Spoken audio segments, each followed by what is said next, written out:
Bismillahirrahmanirrahim. Assalamualaikum warahmatullahi wabarakatuh. Alhamdulillahirabbil alamin. Assalatu wassalamu ala Rasulillah.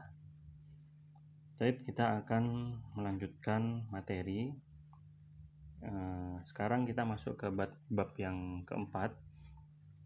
Terima kasih untuk antum semua yang sudah mengerjakan soal UTS ya, dengan materi dari bab 1 hingga bab 3, walaupun sedikit agak banyak babnya, tapi sudah antum kerjakan dengan maksimal. Dan nanti ketika ada jadwal remedi TS, insya Allah mualim akan kirimkan soal pengayaan atau soal remedial. Itu wajib untuk semua siswa. Gunanya untuk apa? Untuk menambah nilai baik yang remedi maupun yang tidak remedi. Dan sebagai latihan juga bagi yang remedi dan yang tidak remedi. Sifatnya open book, jadi nanti kalian kerjakan lebih hati-hati, waktunya lebih panjang juga. Beda dengan ketika UTS hanya 1 jam, nanti soal remedial waktunya seperti biasa sampai jam 9.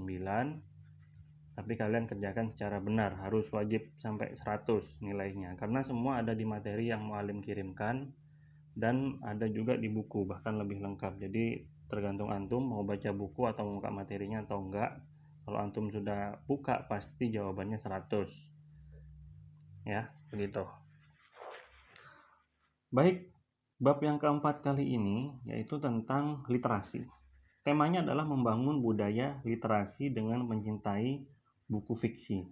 Buku itu sendiri ada yang buku ilmiah, ada buku fiksi. Buku fiksi semisal novel ya, atau buku cerita dan lain sebagainya. Nah, ini adalah definisi dari buku fiksi.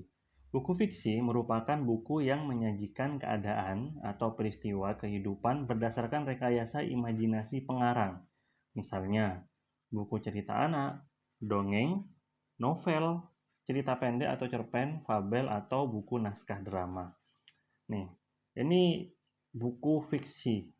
Biasanya kalau antum tahu Harry Potter, terus komik, itu juga buku fiksi. Intinya buku-buku yang berasal dari rekayasa imajinasi pengarangnya, itu adalah buku fiksi. Contohnya adalah ini yang sudah mualim sampaikan ya, antum bisa lihat yang mualim tandai warna kuning ini. Nah, itu dia. Ini juga ada cerita. Kebanyakan buku fiksi ini memang dijadikan film. Kalau antum tahu film Marsha and the Bear mungkin ya, atau Frozen nih sepertinya, film anak-anak kartun. Ada juga Stephen King, James Herbert ya. Rata-rata ini banyak dari luar kalau film-film fiksi yang kayak gini. Kalau dari Indonesia itu kebanyakan novel ya, cerpen, buku cerita anak-anak, dongeng. Nah, biasanya di SD atau PAUD antum dulu pernah kan, atau naskah drama. Oke, next. Di slide selanjutnya adalah unsur-unsur pembangun buku fiksi. Semua karya ilmiah ya, semua tulisan itu selalu ada unsur pembangunnya. Selain struktur juga ada unsur pembangunnya. Yang pertama adalah unsur intrinsik, dan yang unsur intrinsik itu sendiri adalah unsur yang membangun teks fiksi dari dalam atau dari fiksi itu sendiri. Selanjutnya adalah unsur ekstrinsik, yaitu unsur yang mempengaruhi daya tarik cerita dari luar cerita itu sendiri. Jadi ada dua unsur ini yang membangun buku fiksi dari dalam ceritanya ataupun dari luar.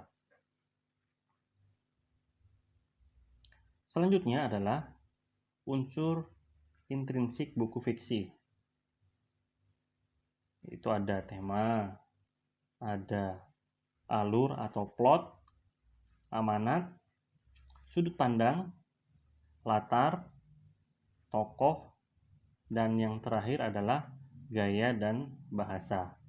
Ya, jadi yang membangun unsur intrinsik buku fiksi ini ada 7, yaitu ada tema, ada alur, ada amanat, sudut pandang, latar, tokoh, dan gaya bahasa.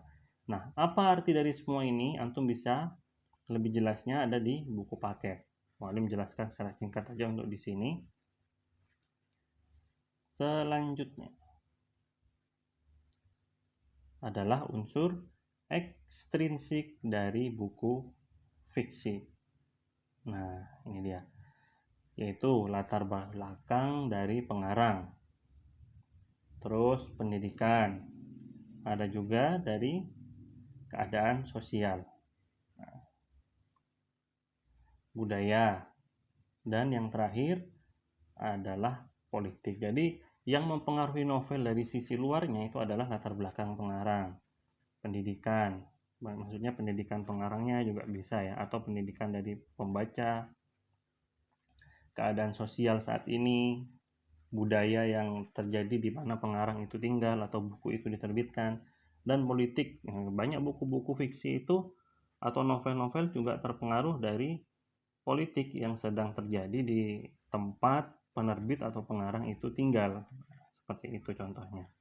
Baik, itu aja untuk materi kali ini. Singkat aja, semoga yang singkat ini dapat semakin menambah wawasan antum dalam materi buku fiksi bahasa Indonesia kali ini. Untuk tugasnya, seperti biasa, silakan antum catat aja ya apa yang sudah Mualim sampaikan. Hanya 4 slide, jadi nggak banyak, tolong dicatat. Nah, mulai dari sini. Definisi dari buku fiksi itu silakan dicatat. Setelah itu unsur pembangun buku fiksi kan ada 2. Ya, antum bisa buat seperti ini, mind mapping, atau ditulis biasa. Lebih bagus dibuat seperti ini agar lebih mudah. Atau, nah seperti ini juga. Ini dicatat. Ya, ini pembangunnya unsur intrinsik, antum catat, bisa dibuat seperti ini atau dicatat berurutan ke bawah, nggak apa-apa. Dan ini ada 4 slide, silakan antum catat. Nanti Mualim kirim link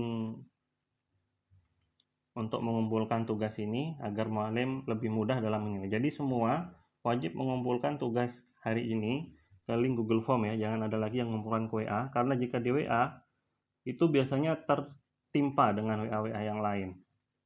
Otomatis susah Mualim menilainya. Kalau sudah di Google Form, Mualim lebih mudah. Filenya terkumpul jadi satu, jadi foto-foto tugas antum terkumpul jadi satu dan tidak akan hilang, tidak akan tertimpa. Nah, Mualim akan lebih mudah mengambil nilai. Dan nilai itu juga akan sangat berpengaruh kepada nilai rapot. Jadi nilai harian itu akan sangat berpengaruh terhadap nilai rapot, selain nilai UTS dan UAS. Jadi antum kerjakan semaksimal mungkin.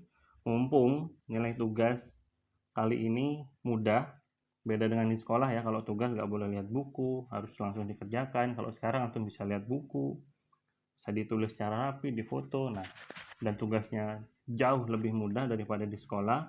Jadi Mualim harapkan antum mengerjakannya secara sungguh-sungguh, ditulis dengan rapi, difoto dengan baik ya, jangan kebalik, jangan burem, difokuskan dulu. Antum pintar kan, sudah menggunakan handphone, jadi fotonya juga harus bagus biar Mualim jelas menilainya, nggak pusing.